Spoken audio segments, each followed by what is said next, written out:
Susubukan ko makipag-date sa isang porn star. Minsan sa sobrang likot ng isip ko, laging pumapasok sa isip ko to.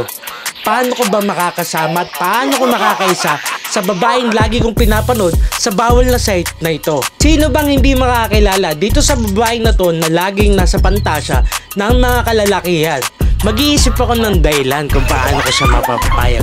Mag-iisip ako ng dahilan kung paano ko magbabayad. Sa totoo lang, hindi ko alam kung paano sisimulan. Sino ba naman ako? Jepoy TV lang na halos yung mga ina-upload. Puro kamanya ka. Pero kidding aside, gusto kong makilala nyo ang babae naman ng isip ko pag ako'y nasa banyo. Si Salome Salvi. Hello everyone! My name is Salome Salvi. I'm an adult video content creator or a pornographic actress and a VMAX artist, and I'm also starring in GMA7's Black Rider. Si Salome Salvi ang mamimili sa iisa. Si Salome Salvi ang may hawak kung sino ba talaga. Siyempre, kailangan hindi ako yung matanggal. Kailangan ako yung manalo. Siyempre, baka ito na yung pagkakataon ko. Sa unang round, meron tayong question and answer portion na doon na siya magbabase kung sino ba talaga ang tatanggalin niya. Hello, I'm Jason Regalado. I'm a content creator. Hello po, I'm Kevin from Tandang Sora. Sinabi niyo, madalas akong magluto. Mahilig din ako maglaro ng online games. Ako nga pala si Christopher Leones, isa akong rapper. Gumagawa ng mga music video. Jepoy TV. Well, I have a motto. Sabi nila, tanggapin mo to. Is there anything else that you'd like to tell me about yourself, Sir Jason? Wala, computer lang, tas hang out with friends. Gawa ng music video, travel dito. Then gawa ng content, ayun lang. Ano pa ang mga trip ng isang Kevin? Naglalaro ako ng online games. Kasama nun kumikita rin ako habang naglalaro. Ah, talaga? Yes, like, like nag-i-esports ka, gano'n? Yes po, esports. Anong trip gawin ng isang Christopher pag wala siyang magawa sa bahay? Music talaga. Music? Ay, grabe. Pag nasa bahay ako, talaga music talaga lagi. Alam mo, I really respect that kasi sobrang passionate din ako sa trabaho. Is there anything else that you'd like to tell me about yourself, Sir Jason? Ako ang bubuhay sa mga mundo mong tahimik. Ako ang gigising sa tulog mong diwa. Ay, grabe! Parang At siyempre, dali lang. Siyempre, ako dapat piliin mo kasi ako pinakamalibog dito. Charot! So yung pangalan mo, Jepoy, tas apelido mo TV. Nagka-TV kasi ako dati kaya Jepoy TV. Oh! Yeah. May TV ka. So kapag nagmamahal tayo, hindi naman ako mahawa Ay, sa'yo. hindi.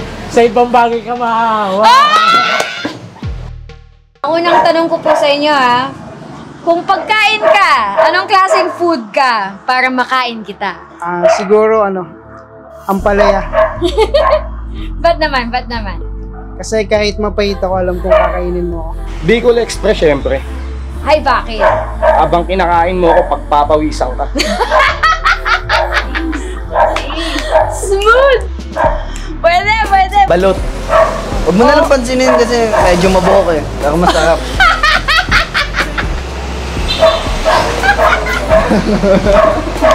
Gusto mo yung hinihigap? Sim. Buto-buto. Buto-buto! Oo, buto-buto. Buto-buto ng aling hayop? Ng baboy, yung sinusot-sot. Okay. Mas gusto ko kasi yung sinusot-sot. Yung bone marrow. Oo. Oh! Yung bone marrow. Mas masarap yung pinaghihirapan, sabi nga nila. Kung ako ay swimming pool, ilang oras ka lalangoy sa akin? 2 hours pero floating. Floating lang. Floating lang. Walang sisid. Walang sisid. Gusto ko kasi yung nakahiga ako eh. Ano lang? 15 minutes, okay na yun? Okay na. Hindi ako mahilig Mag-aaral ka ba lumangoy para langoyan mo ko? Depende. Ay, bakit? Depende saan. Ako talaga sa tubig. Baka dyan na ako mamatay. Baka dyan Kung papakalunod ka sa akin, Hindi ako marunong lumangoy, pero alam mo yun, nanamnamin ko na lang yung mga bawat oras at bawat minuto na lumalangoy sa'yo! ay, nakababad ka sa akin! Ganon!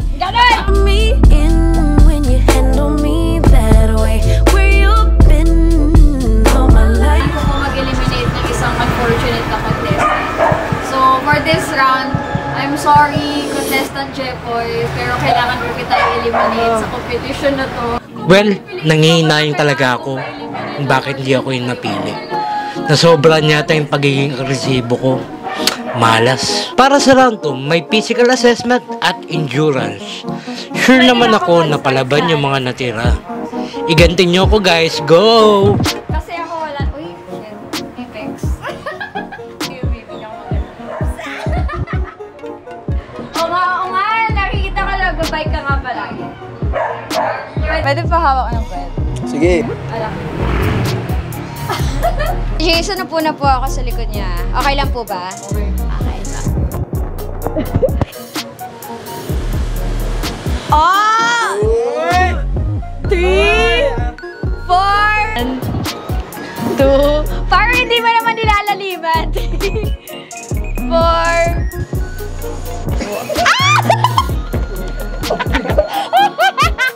Tangina mo!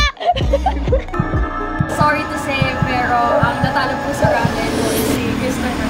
Kasi hindi siya nakatapos ng isang push-up. Magmula sa apat ngayon ay 2 na lang. Mukhang magkakaalaman na onting-onti na lang. Let's see kung sino ba talaga makakadate ng isang porn star. Para sa last round ng ating blind date, gusto ko marinig yung mga remaining contestants natin kung paano sila humigop. Gusto ko marinig kung paano nila ginagamit yung bibig nila. Get ready?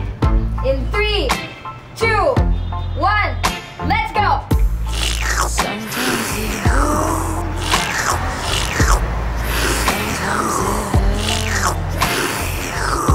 Tunog tol, tunog, nasan tunog? Yan. Ayan, patunogin niyo pa, yan. Tangina, yan. Yan. Yung babot. Ay, dahil na. Grabe. Ang nanalo po sa ating Higop Challenge ay si contestant Kevin. Congratulations, Kevin! Pero bago ang lahat, gusto ko muna makilala si Kuya Jason who made it all the way to the last round. So, hi! Ito yung 10 push-up guy natin. At tawagin na po natin ang ating grand winner, ang mga ka-date ko for tonight, si Kuya Kevin. Hi! Nice to meet you po! Kevin, na nagbabay ka nagluluto. Oh my God, I'm so excited na ma-tikpan ko ang iyong luto actually. Naka-ready na. Tapos na ang gambanin ko. Mukhang masaya naman at mukhang mabe-virgin na yung kasama ko.